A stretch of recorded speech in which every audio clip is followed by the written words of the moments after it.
Estamos muy contentos con la presencia de cada uno de ustedes y vamos a continuar con este estudio de la Escuela Dominical Conociendo a Dios. Esta es la parte número 17. Vamos a orar. Señor y amante Padre, te damos gracias por tu amor, por tu misericordia, por lo bueno que tú eres. Humillados te pedimos perdón por todos nuestros pecados. Glorificamos y magnificamos tu nombre por todo lo que eres. Y te pedimos ahora que nos prepares de mente y corazón para recibir enseñanza de tu palabra. Sé con cada hermano aquí presente, con los que aún están en camino, y sé con todos aquellos que nos pueden ver y escuchar a través de YouTube y también a través de Facebook. Gracias por tu amor. Te lo pedimos todo humildemente en el nombre de tu Hijo amado Jesucristo. Amén. Bueno, vamos a continuar con este estudio. Hoy vamos a terminar la última parte de la quinta dispensación. Y vamos a ver que hoy vamos a hablar de la traición y arresto de Cristo. Acuérdense que esta quinta dispensación, que era de la ley, termina con la crucifixión, resurrección y ascensión de Cristo. Y ya después, en el próximo estudio, vamos a comenzar la sexta dispensación, que es la de la gracia, que es en la que estamos y esperamos que sea de bendición. Vamos a ver la traición. Mientras todavía hablaba, vino Judas, uno de los 12, y con él mucha gente con espadas y palos, de parte de los principales sacerdotes y de los ancianos del pueblo, y el que le entregaba les había dado señal diciendo: al que yo besare, ese es prenderle. Y enseguida se acercó Jesús y dijo: salve maestro, y le besó. Qué triste es que la traición no solamente está en el mundo secular, sino aún dentro de la iglesia. Judas era uno de los 12, había estado 3 años con el Señor, había comido en la misma mesa, había estado en las oraciones, pero le decidió entregarle y dice que le besó. Salve maestro era un saludo que se hacía como de amistad, como de reconocimiento, y de ahí viene el beso de Judas, un beso de traición, ¿cómo se llama? Refrán que se dice. Vamos a ver el arresto. Jesús le dijo: amigo, ¿a qué vienes? O sea, Cristo, Dios encarnado, demostrando su amor. Entonces se acercaron y echaron mano a Jesús y le prendieron. Mateo 26:50. Aunque todo esto Cristo lo sabía porque era el Dios encarnado, le dolió mucho porque acuérdense que Cristo estaba en su condición de hombre. Ser traicionado por aquellos que son los más cercanos, hermano, eso duele, y se lo hicieron a nuestro Señor Jesucristo.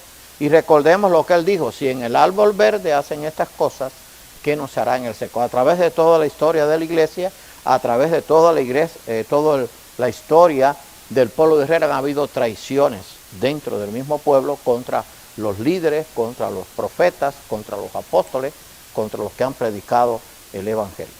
En aquella hora dijo Jesús a la gente: como contra un ladrón habéis salido con espadas y con palos para prenderme. Cada día me sentaba con vosotros enseñando en el templo y no me prendisteis. Mas todo esto sucede para que se cumpla la escritura de los profetas.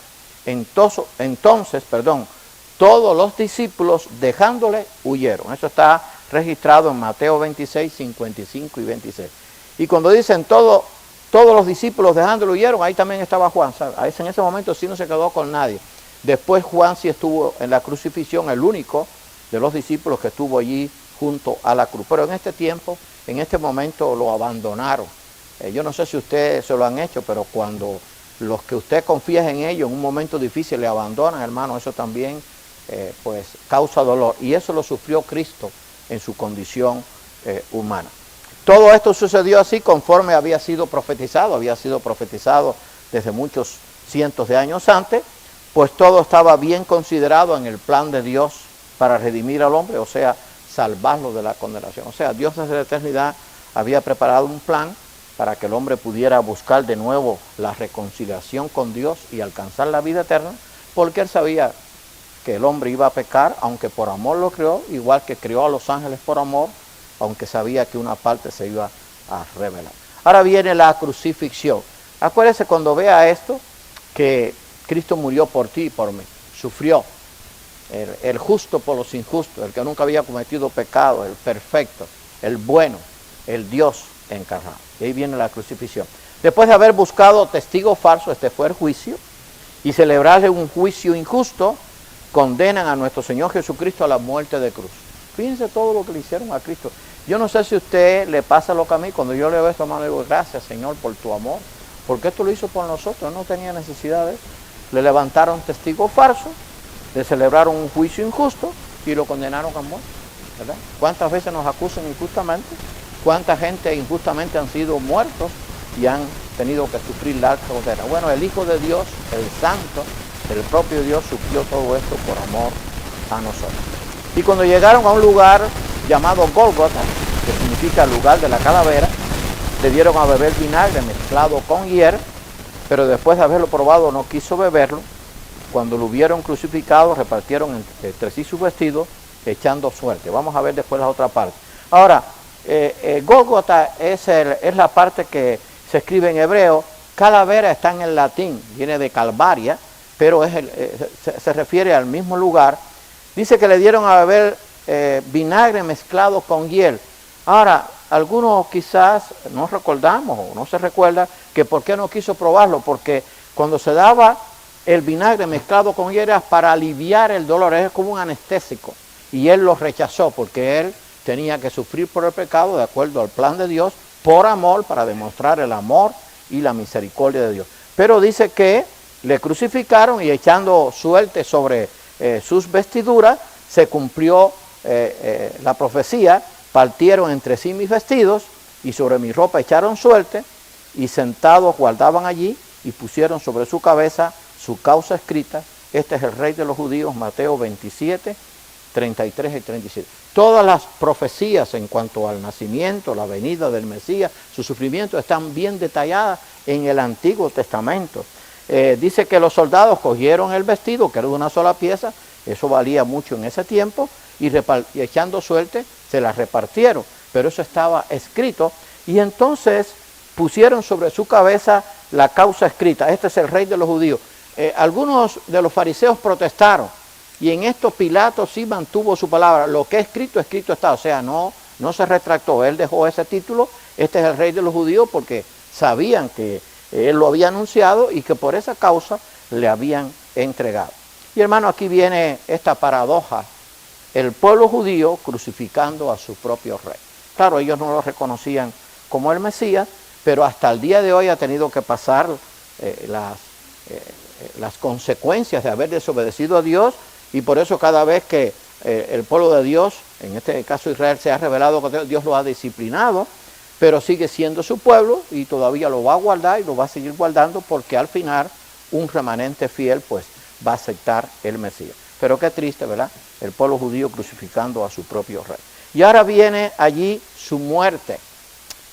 La muerte de Cristo fue para ocupar nuestro lugar. El que debíamos morir éramos nosotros, pero Él murió por nosotros y sufrió. Porque hay algunos que no entienden esto.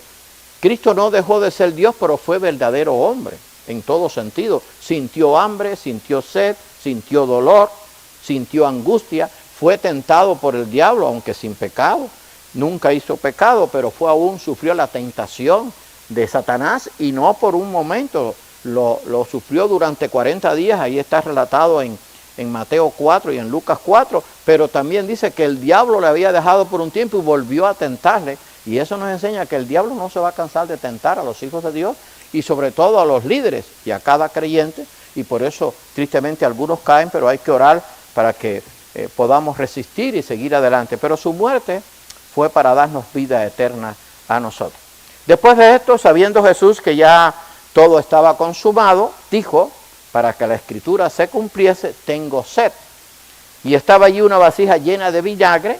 Entonces ellos empaparon en vinagre una esponja y poniéndola en un hisopo se la acercaron a la boca. En este caso él sí tomó el vinagre, porque el vinagre no aliviaba el dolor, sino que aliviaba la sed.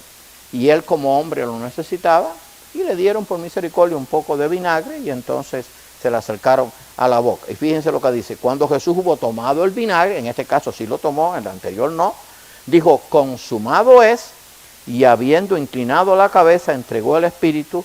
Juan 19, 28 al 30. Aquí hay algo muy importante. En primer lugar, esto lo relata Juan, es el único que relata esta palabra. Consumado es, en el griego quiere decir la deuda está pagada. más o menos se pronuncia así, tetelestai, o sea, en el griego, Él pagó nuestra deuda con Dios para que nosotros por la fe en Él pudiésemos tener vida eterna. Y otra cosa que vemos aquí en este pasaje es, y habiendo inclinado la cabeza, entregó el Espíritu. Y esto es importante, o sea, no se lo quitaron. Él lo entregó voluntariamente. ¿Por qué? Porque era el propio Dios y lo había decidido. Y había dicho él en el Evangelio de Juan, yo tengo poder para poner mi vida y para volverla a tomar. O sea, no se la quitaron, él la entregó. Eso creyeron sus enemigos, los romanos y los judíos, pero él la entregó por amor a nosotros para que por esa muerte pudiésemos alcanzar la vida eterna. Ahora, con su muerte, Cristo consumó su obra redentora y terminó con el período de la ley. Acuérdense que la ley, vamos a ver, fue lo que nos guió hasta Cristo, y eso era el propósito que el pueblo de Israel nunca entendió. Y que por la ley ninguno se justifica para con Dios es evidente, porque justo por la fe vivirá, y la ley no es de fe, sino que dice, el que hiciera estas cosas vivirá por ellas. Eso lo escribió el apóstol Pablo a los Gálatas 3, versículos 11 y 12. Acuérdense que dice que Abraham fue justificado por la fe, no por las obras. Pero la ley nos estaba guiando a Cristo para que el hombre entendiera que era imposible guardar la ley, que hacía falta uno que la pudiera guardar, y ese fue Cristo. Pero la ley hablaba de la santidad de Dios, de la necesidad del hombre de buscar a Dios, de que el hombre entendiera que no podía por sí mismo salvarse, y entonces por eso es que la ley fue dada, pero estaba mirando precisamente al Mesías. Y entonces sigue diciendo Pablo a los Gálatas, de la manera que la ley ha sido nuestro ayo. El ayo era un esclavo que llevaba a los niños al colegio, a la escuela. Entonces esa es la idea. O sea, la ley fue el que nos guió a Cristo, o sea, a la necesidad de un Mesías, y todo eso estaba allí enseñado por los profetas en el Antiguo Testamento, cuando se ofrecían los sacrificios. Los sacrificios había que hacerlo diario, y todo estaba mirando al Mesías. Había la necesidad de un sacrificio perfecto, y si usted va a Hebreo va a ver que el sacrificio perfecto fue el de Cristo, una sola vez y para siempre hizo el sacrificio, y el sacrificio no era de otro cordero, era de Él mismo. Pero la ley fue nuestro ayo, nuestra guía para llevarnos a Cristo, a fin de que fuésemos justificados por la fe, pero venida la fe ya no estamos bajo ayo, pues todos sois hijos de Dios por la fe en Cristo Jesús. Gálatas 3, 24 y 26. Algunos toman este pasaje, toman una parte. Acuérdense que la Biblia no estuvo dividida en versículos y capítulos hasta el año 1500 de nuestra era. Y entonces dice, pues todos somos hijos de Dios. No todos somos hijos de Dios, somos creación de Dios, somos hijos de Dios por la fe en Cristo. Y eso es lo que dice Juan 1:11, a todos los que recibieron les dio la potestad de ser hechos hijos de Dios. Y ahora no somos justificados por las obras de la ley, sino por la fe. Porque por las obras de la ley es imposible. Si cumplíamos casi toda la ley y faltábamos en un punto, éramos culpables. No había ninguno que lo pudiera cumplir. Es más, nadie la cumplió, solamente fue Cristo. Y ese fue, ya dimos un mensaje una vez de eso, del propósito de la ley. Ahora, Cristo pasó a ser el mediador del nuevo pacto basado en la fe, pero ahora tanto mejor ministerio es el suyo, y eso está en Hebreo, cuanto es mediador de un mejor pacto establecido sobre mejores promesas. Pero Dios lo había planificado todo, y ahora presenta a Cristo como el mediador del nuevo pacto.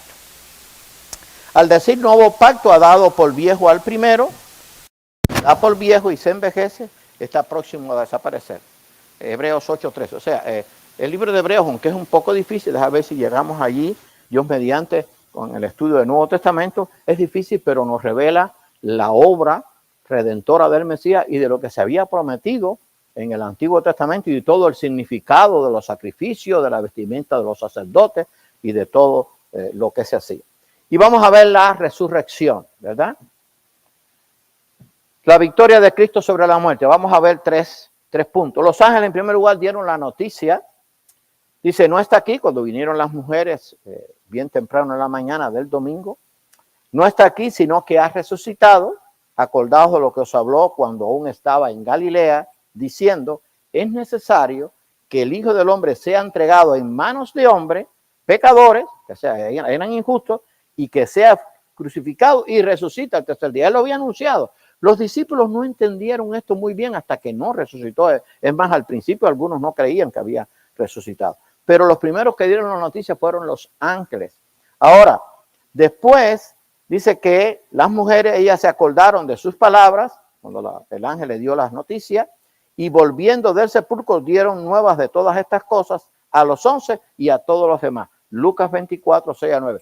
Que la mayoría no los creyó, y entonces, si usted lee allí los evangelios, va a ver que Pedro y Juan corrieron al sepulcro y a verificar todo aquello, pero después se dieron cuenta que era realidad todo lo que le había prometido Cristo. Lo segundo, Cristo mismo dijo que él iba a resucitar, y se acuerdan de aquellos dos discípulos, que no se mencionan los que estaban en el camino de Maús, después de que Cristo murió, era su líder, su maestro, el que habían estado con ellos 3 años, el cual ellos amaban mucho, pero dudaban, dice, bueno, ya es el tercer día, no sabemos nada, no hay resurrección. Todo eso era propio de la incompetencia de nuestra naturaleza humana. Entonces él les dijo en el camino de Maús, oh insensatos y tardos de corazón para creer todo lo que los profetas han dicho. No era necesario que el Cristo padeciera estas cosas y que entrara en su gloria. O sea, le estaba hablando a esos discípulos.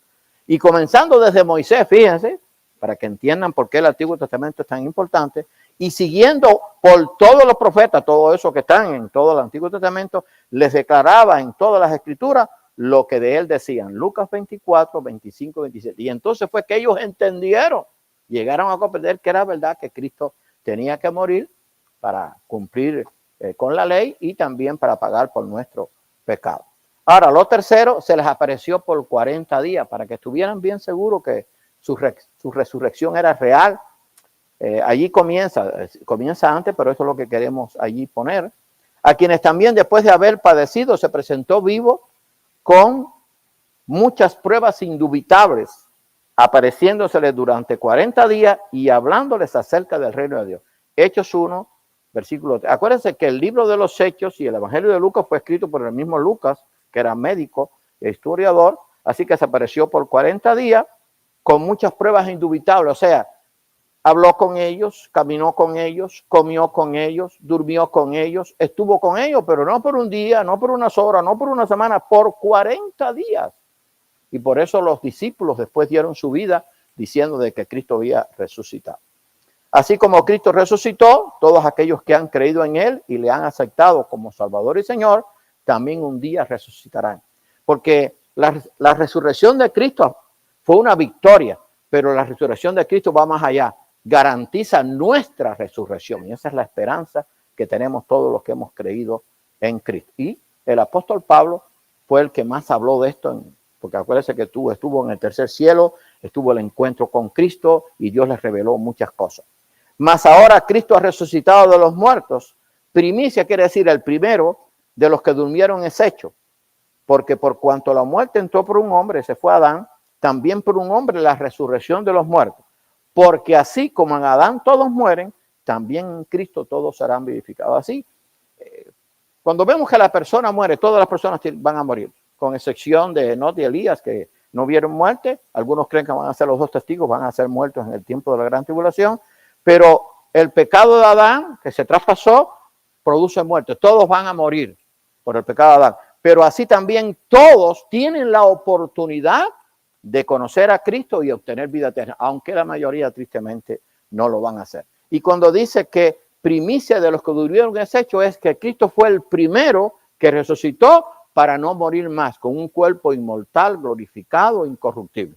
Busque en la historia bíblica del Antiguo Testamento, los que resucitaron volvieron a morir. En el tiempo de Cristo, los que resucitaron también volvieron a morir. El número 3 simboliza a Dios. Cristo no resucitó ni el cuarto ni el segundo día, resucitó el tercer día, demostrando con ello que también es Dios.